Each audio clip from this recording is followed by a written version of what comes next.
Do I believe in God? That is the question. Welcome or welcome back. It's your girl Lilz, and this is via Lilz, my channel. Fearless individuality yields abundant healing. And I want to talk about my faith journey, my walk with God, what that's been like. I've talked about it briefly, but I haven't really talked about that journey, this journey, which is active, in my 40s, and what my relationship with God is now that I've explored it more and I've learned more. I've read the Bible in its entirety. I read the Bible. Now what? I've had so many questions over the years, but I never took the time to really explore my faith in a way that wasn't just taught to me or wasn't programmed by schools I went to or influenced by people that were around me. I never really had my own personal journey. I thought I did in my 20s. Actually, when I turned 20, I went to a Christian church after growing up in a Catholic school environment from 6th to 12th grade. Not really going to church. I was a CEO, Christmas, Easter only. So I didn't really have the restricted church life or that forced faith life. It was just very much implied. So growing up, when I chose to go to that Christian church, honestly, I was just looking for friends.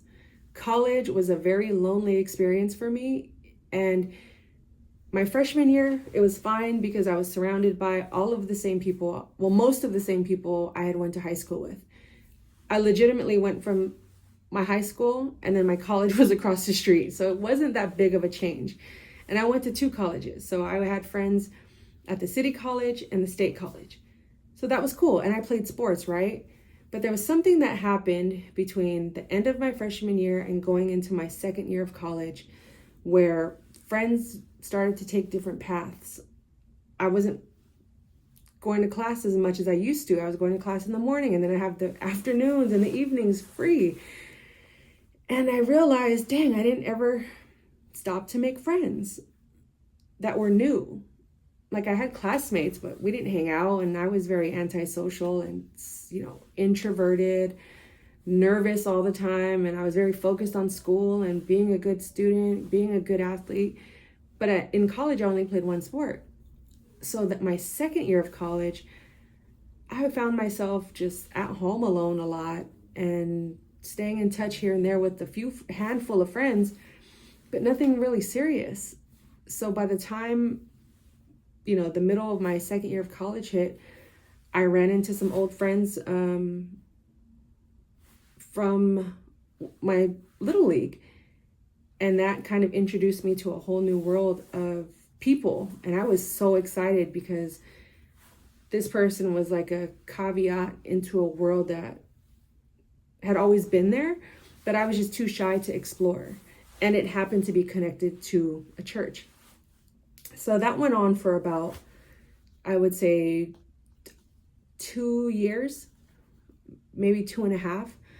It got really intense towards the end. But in that process, I got saved. I was baptized, and I thought I had a relationship with God, but I didn't. I really didn't. I always believed in God, and I knew that God was in my life some way, somehow. But the way that things were structured, and then my young brain, mind you, I'm under 25, so my brain's not even fully developed. I'm just kind of following along with whatever everyone else is doing so I don't stand out too much or that I don't lose my friends. It was very much a social thing for me, maybe a social experiment, if you will.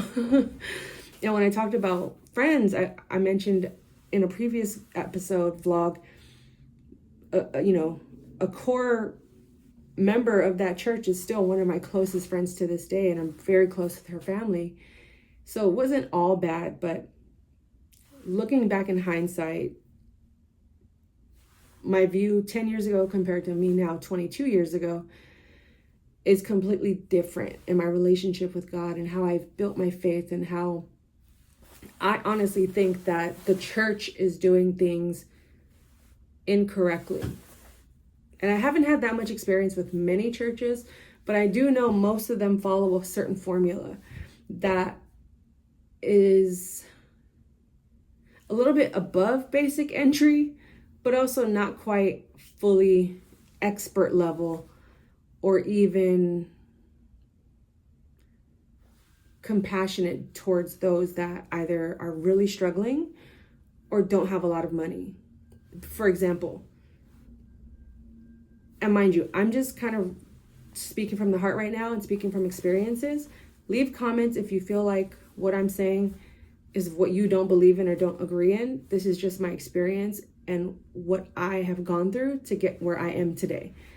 But in the beginning, me 20 years ago, we're taught to put God first.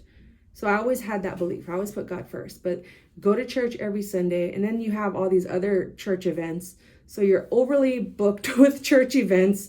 You barely have enough time for your social life or to be out in the world, as they say. And you're just consumed with the same group of people over and over again. It's not a realistic way of living because the world is tough. And me today, looking back at what I was doing back then, I understand like there's a level of protection and safety in those environments. But I also know that you also have to trust, be taught to trust yourself and to discern and have self-control. And if you mess up or sin, you shouldn't be fully condemned for that. There should be a road to recovery or forgiveness or a conversation. And I didn't see a lot of that in that environment. You know, it was very male dominated, male run. So the women really didn't have a huge place or much space to mess up in those areas. So I was already kind of turned off by that. And they also judged a lot of other churches. And I didn't like that because I've always grown up with a very open mind in terms of everyone is equal unless you just prove yourself to be completely evil and just a rotten person, right? And if your mission is to do right by people and maybe you claim a different religion or maybe you're in a gang or maybe your politics are different, it's my choice to set a boundary and to, you know, give it any attention. But when I saw that people in church were using their prayer time to pray against other churches, to take them down, that really didn't sit well with me. So for a while, I was staying in that church environment socially. I didn't stay there because of God. I really didn't. And it's unfortunate that it turned out that way. But that was the journey I had to go on. Fast forward, no more church, no more Bible study, barely even talking to my church friends, just here and there, except for the one and a small group of us that stayed connected afterwards. Now I'm out in the real world. Now I'm living la vida loca, partying, and honestly, still having just as good of a time. I made new friends, reconnected with some friends from high school. Life is good. But then there's always this voice in the back of my head, which now I know has always been God. There's always this feeling that lived within me that always second guessed or felt like things were off. And now I know, you know, Holy Spirit.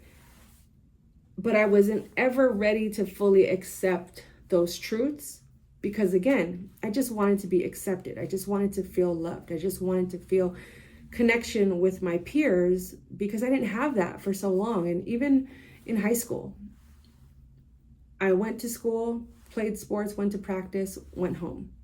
I didn't really have the typical teenage life. So my young adulthood, and I would say up until recently, was very much, I have to nurture these friendships and keep them and make them work by any means necessary because I really want to, I need to. But I didn't include God in any of those conversations I had because I always felt like I would be ousted, or I would be outcast and looked at in a way that was just like, you're weird. Like, you're what do they call them? A Bible pusher or a Bible, whatever. I just didn't want to be different from the group of people I was with. So I never ever really talked about God, rarely. So I kind of pushed that down and just lived my life. I would obviously pray and seek God in the toughest times, but I rarely ever sought out God in the good times. Then fast forward to losing my grandma. And she was my main source of God. She was like God's homie, okay? Her and my abuelita, but I would say Nana was the closest to God I have ever been to, okay? And that's what kept my fire lit when I didn't believe in it, or I didn't feel close to God or anything like that. So I always knew that my love for God exists as long as she's around. And then when she left, I was just so confused and lost, and it took me a couple years to start grieving her. And that's when I really started to feel like, okay, I have to figure out this life thing on my own, because my emotional support person, my strongest supporter, the person that loved me the most, is gone. And now, do I even love myself? Do I even, what is the point of life? Why am I here? Because at that point, I'd finally quit my job. But after she passed away, I hated it, because now I no longer had to survive in a world of work that I no longer looked at work the same. I was like, she's gone. And I'm spending so much time with these people that are a-holes, they're arrogant, they're egotistical, they won't listen, but yet I'm here missing my grandma. Something's got to give, right? So I started to shift my mind again. I started to change my habits the same way I did when I was getting ready to quit my job, when I started to, sober up. Then after she passed away, again, it took me a few years to really start grieving her. But I always knew that somewhere in this process, God was there. I just had to find and meet my blessings halfway. So a few years go by. Here we are in present time. I would say 2024, leading up to my 40th birthday. And mind you, I'm still, every day I'm reading devotionals. I've been doing this since I started, since I quit my job. I was still reading devotionals, but I wasn't opening the Bible. I was scared of the Bible. I was scared of tithing, because I was still, I got to keep my money. Scarcity mindset, broke mindset. And I would read my devotionals. I started reading the Bible app, just the daily verses, just very minimal. But after she passed away, a couple years gone by, I'm not really grieving her properly, and then it all just floods over. I realize all I'm left with is me and God. And every circumstance that I'm experiencing in life, whether it's me not being happy with my career, me not being happy with the people in my life, me not being happy with my money, with my drinking habits, my, lack of good sleeping habits, my lack of exercise. I wasn't taking care of myself, basically. I realized I got to step it up. And what does that look like for me? So I started reading the Bible. And this is what I did. In my devotionals, you read the devotional for the day, and at the bottom, there are the Bible verses that they referenced in that devotional.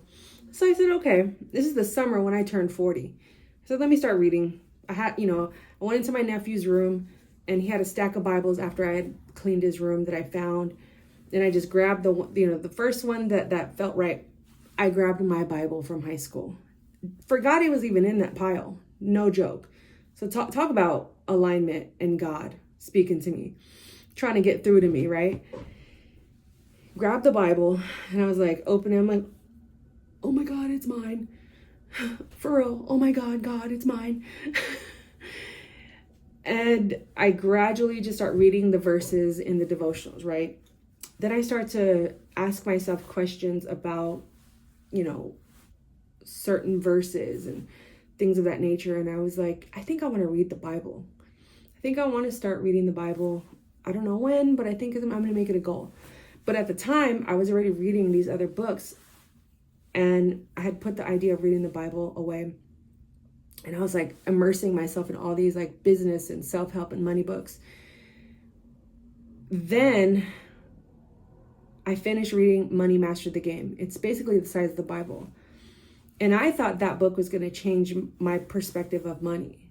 What it did was it prepared me to read the Bible, because I proved to myself I could read a book this thick.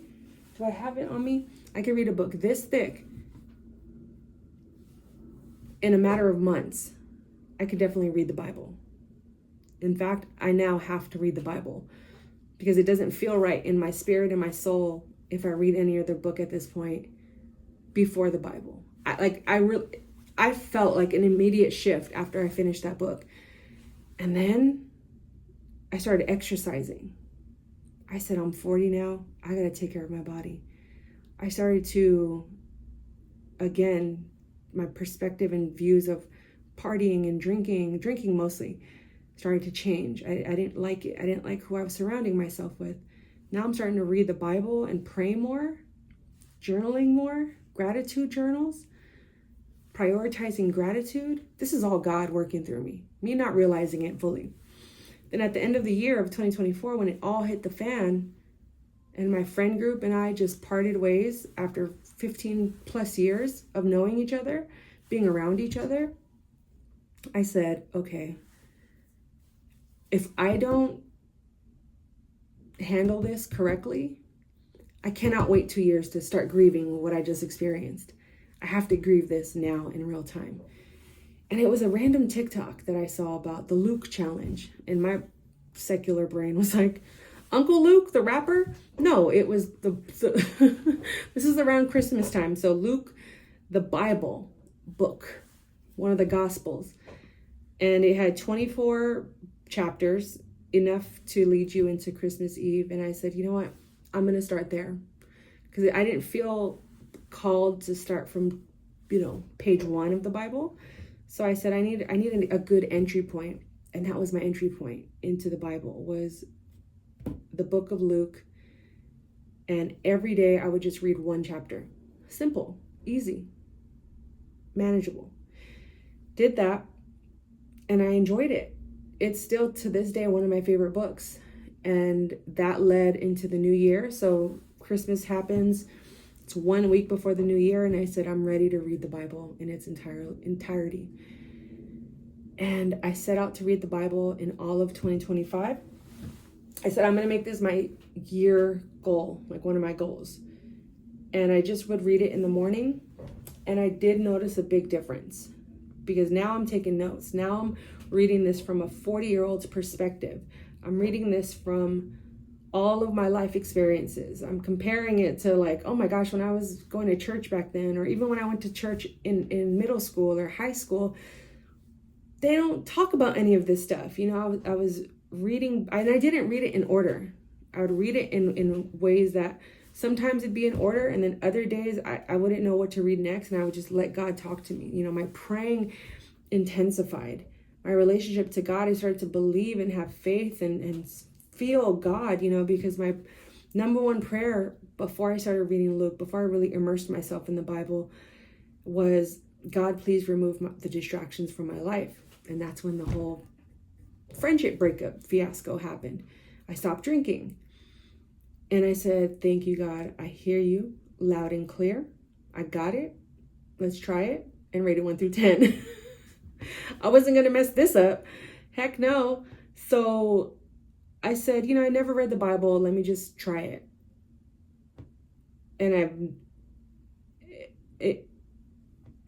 I'm stumbling with my words, because it was very powerful.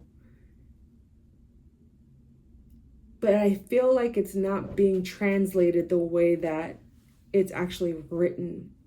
And I've only read it one time. I read the whole Bible, and there was the journey with that. I documented a lot of it in writing, just certain words that I didn't know, or if I did know it, when I would read it, I would be like, that's not how it was taught to me. And then even the content I was watching, there were certain creators that started to share their journey with God. And I've mentioned this before, but for the first time ever, I heard faith without works is dead. And I was like, what does that mean? You know, she was even talking about how tithing doesn't have to just be money. And I was like, oh my gosh, like I was reversing everything that I had learned and thought a relationship with God was supposed to be like. And it was so regimented. It was so systematic. It was so constrained.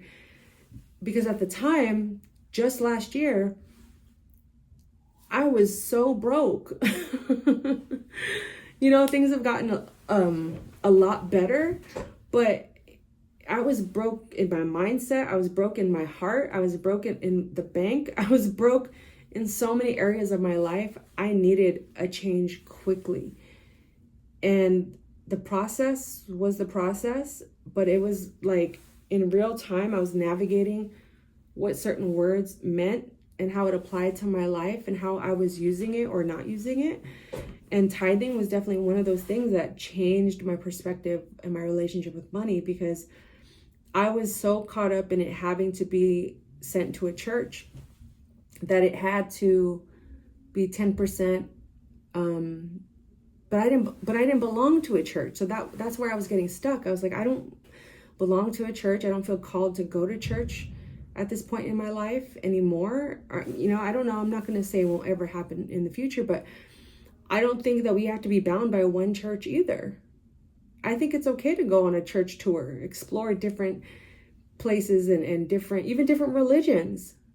You know, be kind. All we have to do is be kind and generous in this world.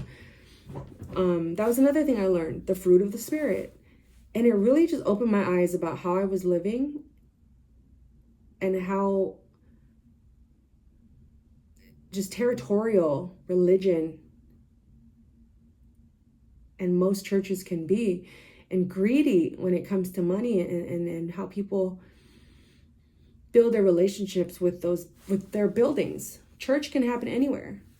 You might be moved by this conversation I have. And this is, you know, I think everyone's journey with finding God, Jesus, believing in Jesus, the Holy Spirit, has to be theirs and theirs only before it can truly be shared with others. You might be inspired by others, you might be moved by others, but it still has to be your journey. It's not going to look the same as mine. It's not going to look the same as your best friend if you guys are going to church together. It's not going to look the same as your moms or whoever, you know, or the pastors. And that's what I learned, was it's no two journeys are ever the same. And I was trying to make my journey the same as others. I'm like, well, they're all speaking tongues. How come I can't speak tongues? So then I pretended and I started singing It's Bonin' Biggie, Biggie. I love telling that story. But my faith walk, my journey with God has been amazing, to say the least. Do I believe in God? Yes, absolutely, 100%. Always and forever, point blank, period. Okay. And it's been my journey, and I've been navigating this space in this part of my life. I've been honoring it and glorifying it and making sure I stay grounded. Life has continuously humbled me over and over again.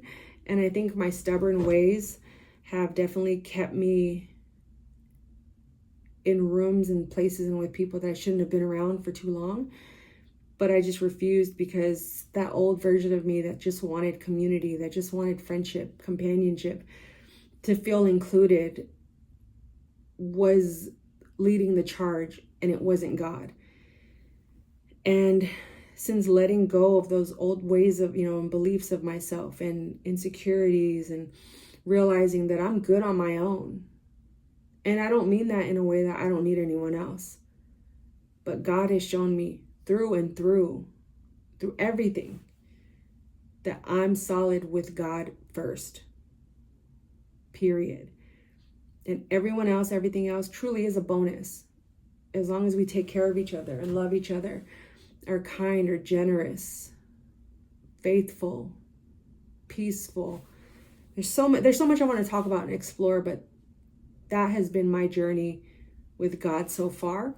This is not the first, this is not the last time I want to talk about this, but if any of what I talked about resonates with you, if you want to know more about my journey, just subscribe, stick around, because I've been on this journey faithfully for 16 months, 17 months, because if I really count it, I started reading the Bible at the end of 2024, but I think I made about 2 years. You know me in math. If you've been around, you know me in math. We haven't been aligning or clicking these days. But what I'm getting at, let's just say for 2 years now, I've been faithfully walking with God, walking with Christ, and it has been the best decision I could have ever made for myself.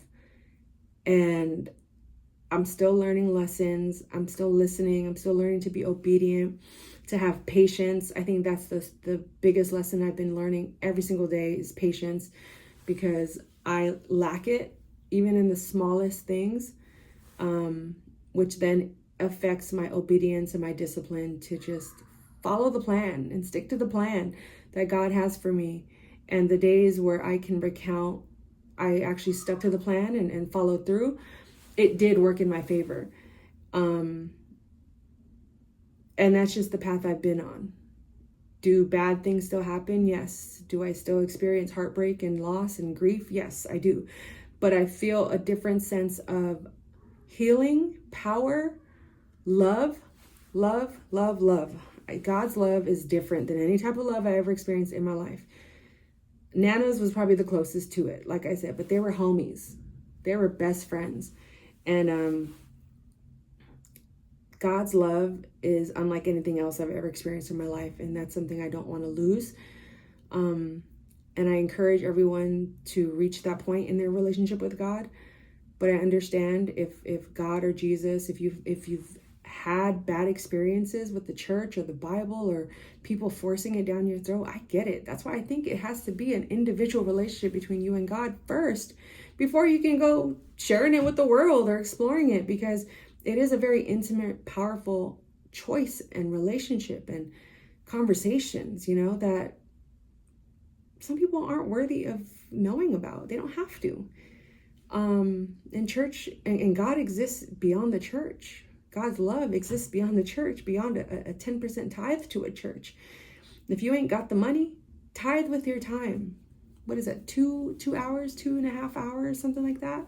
10% of the day to reading the Bible, watching videos, and also just be wary of who you follow in terms of like pastors and things. Like I'm now like, let me ask some questions. If I ever decide to go back to church, or when I decide to go visit churches, let me have my checklist. And I'm not judging them. I just know that if you are homophobic, transphobic, if you voted for a certain president, I'm not going to want to go to your church. If people are struggling in your church and you're out here riding around in a Rolls Royce, if you're waking up in your Bugatti, if your Ferrari is parked outside with the hazards on, and I just, and you got people in the pews crying for salvation, I'm not going to rock with you. You see what I'm saying? These are my morals. These are my values. But I am grateful for God's love, and I feel called to talk about this stuff, and I want to. I was just kind of afraid to do it through this 40B40 challenge because I didn't know where to insert it, but God's got me. So it's going to go where it's going to go, and people who are meant to catch it will catch it. And if they don't, maybe it wasn't for them. But God got us all. God got me. And remember, life ain't perfect, but it is a blessing. And before you go, hit that subscribe button, please. We're almost at 1,000. Okay, let's get it. Let's get it together. And let's keep talking about God. Let's keep talking about our faith walk, our journey. If you're struggling, if you're unmotivated, or maybe you're on fire for God, but you don't know how to navigate the real world, I'm here for it. Let's do this. Fearless individuality yields abundant healing. So care for yourself first, and the rest will follow. But always put God first. Yeah.